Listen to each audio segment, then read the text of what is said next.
আকাশবাণী খবর পড়ছি রক্তিম ভট্টাচার্য। আজকের বিশেষ বিশেষ খবর। প্রধানমন্ত্রী নরেন্দ্র মোদী আজ থেকে 5 দিনের জাপান ও চীন সফরে যাচ্ছেন। জাপানে ভারত জাপান পঞ্চদশ বার্ষিক শীর্ষ সম্মেলন এবং চীনে এসসিও শীর্ষ সম্মেলনে যোগ দেবেন প্রধানমন্ত্রী। প্রধানমন্ত্রী জনধন যোজনা PMJDY প্রকল্প 11 বছর পূর্ণ করে মাইল ফলক অর্জন করেছে। সামুদ্রিক পরিকাঠামোগত ক্ষেত্রে ভারত দ্রুত উন্নতি করছে বলে জানিয়েছেন কেন্দ্রীয় বন্দর, জাহাজ চলাচল ও জলপথ পরিবহন মন্ত্রী সর্বানন্দ সোনোয়াল। ছত্তিশগড়ের বিজাপুর জেলায় গতকাল 30 জন মাওবাদী আত্মসমর্পণ করেছে। দলীপ ট্রফি ক্রিকেট প্রতিযোগিতা আজ থেকে শুরু হচ্ছে। আসছি বিস্তারিত খবরে। প্রধানমন্ত্রী নরেন্দ্র মোদী আজ থেকে 5 দিনের জাপান ও চীন সফরে যাচ্ছেন। আজ সন্ধ্যায় রওনা হয়ে সফরের প্রথম পর্যায়ে প্রধানমন্ত্রী জাপানে পৌঁছবেন। পঞ্চদশ ভারত জাপান বার্ষিক শীর্ষ সম্মেলনে তিনি যোগ দেবেন। এটি হবে প্রধানমন্ত্রী মোদীর 8ম জাপান সফর এবং সেদেশের প্রধানমন্ত্রী শিগেরু ইশিবার সঙ্গে এই প্রথম শীর্ষ সম্মেলন। বিদেশ মন্ত্রক এক বিবৃতিতে জানিয়েছে, এই সফরে প্রধানমন্ত্রী মোদী ও প্রধানমন্ত্রী ইশিবা ভারত জাপান দ্বিপাক্ষিক কৌশলগত অংশীদারিত্ব, প্রতিরক্ষা ও নিরাপত্তা, বাণিজ্য, অর্থনীতি, প্রযুক্তি ও উদ্ভাবন এবং মানুষে মানুষে যোগাযোগের মতো গুরুত্বপূর্ণ বিষয় নিয়ে মত বিনিময় করবেন। তারা আঞ্চলিক ও বৈশ্বিক গুরুত্বপূর্ণ বিষয়গুলি নিয়েও আলোচনা করবেন। এই সফর দুদেশের মধ্যে দীর্ঘস্থায়ী বন্ধুত্বের বিশেষ বন্ধনকে আরও মজবুত করবে। জাপানে নিযুক্ত ভারতের রাষ্ট্রদূত সিবি জর্জ আকাশবাণীর সংবাদদাতাকে এক সাক্ষাৎকারে বলেন, প্রধানমন্ত্রীর জাপান সফর দুদেশের মধ্যে সহযোগিতার নতুন দিগন্ত উন্মোচন করবে। তিনি বলেন, উচ্চ পর্যায়ের এই দ্বিপাক্ষিক সংযোগ ভারত জাপান বিশেষ কৌশলগত এবং আন্তর্জাতিক অংশীদারিত্বকে এগিয়ে নিয়ে যাবে। সফরের দ্বিতীয় পর্যায়ে প্রধানমন্ত্রী নরেন্দ্র মোদী 31 আগস্ট থেকে 1 সেপ্টেম্বর চীন সফর করবেন। এই সফরে শ্রী মোদী চীনের রাষ্ট্রপতি শি জিনপিং এর আমন্ত্রণে তিয়ানজিনে অনুষ্ঠিতব্য সাংহাই সহযোগিতা সংস্থা এসসিওর শীর্ষ সম্মেলনে যোগ দেবেন।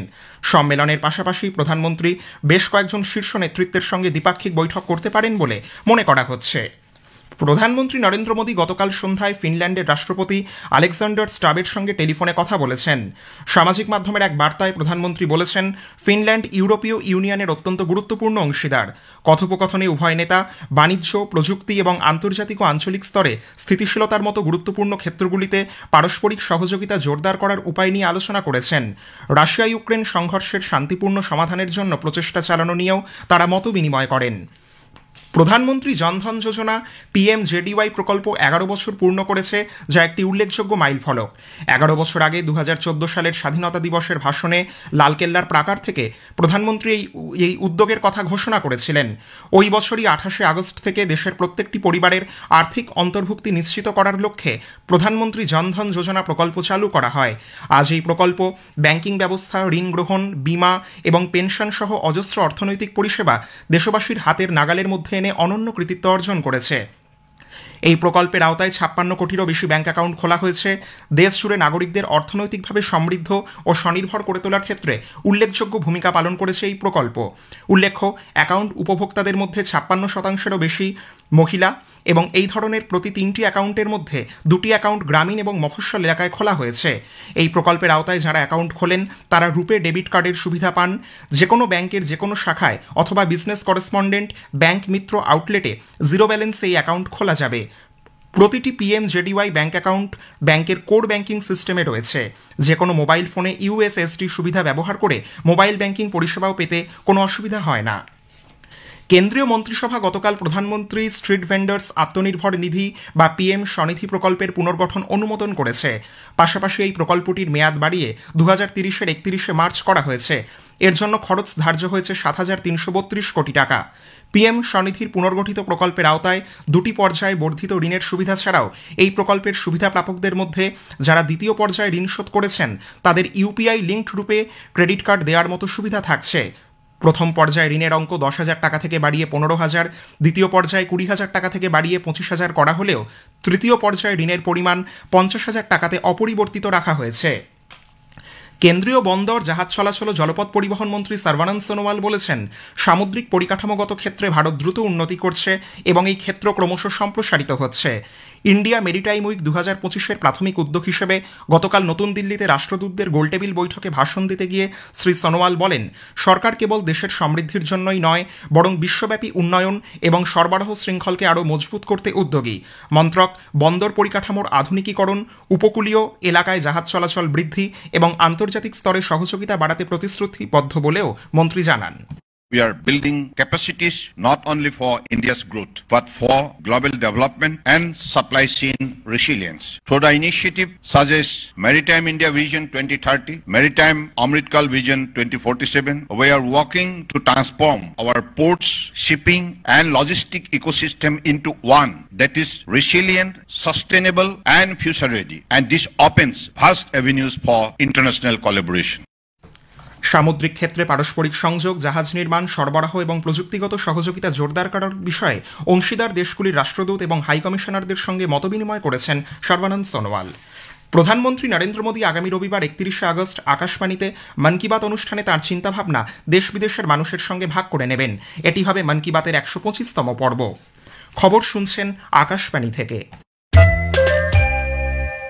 ছত্তিশগড়ের বিজাপুর জেলায় গতকাল 30 জন মাওবাদী আত্মসমর্পণ করেছে।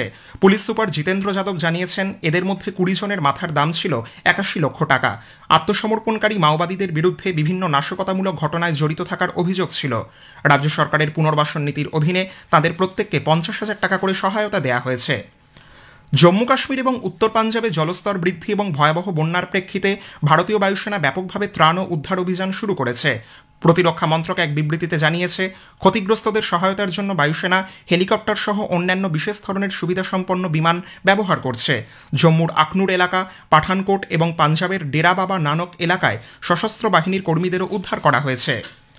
ভারতের আধার কর্তৃপক্ষ ইউআইডিএআই দেশের সব স্কুলে 5 থেকে 15 বছরের পড়ুয়াদের সময় মতো আধার ম্যান্ডেটরি বায়োমেট্রিক আপডেটস MBU সুনিশ্চিত করার আহ্বান জানিয়েছে। বৈদ্যুতিন ও তথ্য প্রযুক্তি মন্ত্রক গতকাল এক বিবৃতিতে জানিয়েছে, ইউআইডিএআই এর সিইও ভুবনেশ কুমার সমস্ত রাজ্য ও কেন্দ্রশাসিত অঞ্চলের মুখ্য সচিবদের এই মর্মে আবেদন জানিয়েছেন। মন্ত্রক MBU শিবির গড়ে তোলার জন্য সব রকমের সহযোগিতা করতে কর্তৃপক্ষকে অনুরোধ করেছে। গ্রিনল্যান্ডে মার্কিন যুক্তরাষ্ট্রের গোপন তৎপরতার অভিযোগ ওঠার প্রেক্ষিতে ডেনমার্কের বিদেশমন্ত্রী লার্স লোকে রাসমুসেন কোপেনহেগেনে মার্কিন শীর্ষ কূটনীতিককে তলব করেছেন। ড্যানিশ সম্প্রচার সংস্থা DR জানিয়েছে, কয়েকজন মার্কিন নাগরিক গ্রিনল্যান্ডে প্রবেশ করে ডেনমার্ক থেকে বিচ্ছিন্ন হওয়ার জন্য প্রচার চালাচ্ছেন বলে অভিযোগ উঠছে। মার্কিন যুক্তরাষ্ট্রের মিনিয়াপোলিসে একটি স্কুলে বন্দুকবাজের হামলায় 2 শিশুর মৃত্যু হয়েছে, আহত 17 জন। আততায়ী নিজেও আত্মঘাতী হয়েছে বলে পুলিশ জানিয়েছে। গতকাল সকালেও ক্যাথলিক স্কুলে ঢুকে 23 বছর বয়সী রবিন ওয়েস্টম্যান গুলি চালাতে শুরু করে। ঘটনাস্থল থেকে উদ্ধার করা হয়েছে একটি স্মোক বম। আহতদের হাসপাতালে ভর্তি করা হয়েছে। মিনিয়াপোলিসের পুলিশ প্রধান ব্রায়ান ও'হারা বলেছেন, উদ্দেশ্য প্রণোদিতভাবেই শিশুদের উপর এই আক্রমণ চালানো হয়েছে। মার্কিন রাষ্ট্রপতি ডোনাল্ড ট্রাম্প এই ঘটনায় গভীর উদ্বেগ প্রকাশ করে জানিয়েছেন, হোয়াইট হাউস পরিস্থিতির উপর নজর রাখছে। FBI, পুলিশ সহ অন্যান্য এজেন্সি বিলম্ব না করেই ঘটনার তদন্ত শুরু করেছে। বাংলাদেশে 1971 সালের মুক্তিযুদ্ধকে মানুষের স্মৃতি থেকে মুছে ফেলার চেষ্টা চলছে বলে অভিযোগ করেছেন বাংলাদেশ ন্যাশনালিস্ট পার্টির নেতা মির্জা ফখরুল ইসলাম আলমগীর। রাজধানী ঢাকায় এক অনুষ্ঠানে বক্তব্য রাখতে গিয়ে গতকাল তিনি বলেন, পাকিস্তানের বিরুদ্ধে দেশের মুক্তিযুদ্ধের ইতিহাস ভুলে যাওয়া অসম্ভব। দলীপ ট্রফি ক্রিকেট প্রতিযোগিতা আজ থেকে শুরু হচ্ছে। নকআউট ফরম্যাটের 4 দিনের এই প্রতিযোগিতায় প্রথম কোয়ার্টার ফাইনাল ম্যাচে পূর্বাঞ্চল উত্তরাঞ্চলের মুখোমুখি হবে। দ্বিতীয় কোয়ার্টার ফাইনাল ম্যাচে মধ্যাঞ্চল উত্তর পূর্বাঞ্চলের বিরুদ্ধে খেলবে। দুটি ম্যাচই হবে কর্ণাটকের BCCI সেন্টার অফ এক্সেলেন্স গ্রাউন্ডে। সাফ অনূর্ধ্ব 17 মহিলা চ্যাম্পিয়নশিপ ফুটবলে গতকাল ভুটানের থিম্পুর চাংলিমিথাং স্টেডিয়ামে ভারত 5-0 গোলে ভুটানকে হারিয়ে দিয়েছে। টুর্নামেন্টে এই নিয়ে টানা 4র্থ জয় পেল ভারত। এই জয়ের ফলে 12 পয়েন্ট নিয়ে টেবিলের শীর্ষে রইল ভারত। ভারতের ফরোয়ার্ড অনুষ্কা কুমারী জোড়া গোলের পাশাপাশি একটিতে সহায়তা করে টুর্নামেন্টে এখনও পর্যন্ত 7টি গোল করেছেন। ভারত এখনও পর্যন্ত 4 ম্যাচে 22 গোল করেছে। ব্যাডমিন্টনে ভারতের সাত্বিক সাইরাজ রাঙ্কিরেড্ডি এবং চিরাগ শেট্টি জুটি এবং অলিম্পিক পদকপ্রাপ্ত PV সিন্ধু গতকাল প্যারিসে অনুষ্ঠিত BWF বিশ্ব চ্যাম্পিয়নশিপ 2025-এর রাউন্ড অফ 16-এ উঠেছেন। প্রতিযোগিতার নবম বাছাই সাত্বিক চিরাগ জুটি চীনা তাইপেইয়ের লিউ কুয়াং হেং এবং ইয়াং পো হান জুটিকে 22-20, 21-13 গেমে পরাজিত করেছেন। মহিলাদের সিঙ্গলসে PV সিন্ধু মালয়েশিয়ার কারুফথেভান লেতসানাকে 21-19, 21-15 গেমে হারিয়ে দিয়েছেন। শেষ করার আগে খবরের বিশেষ কিছু অংশ আরও একবার।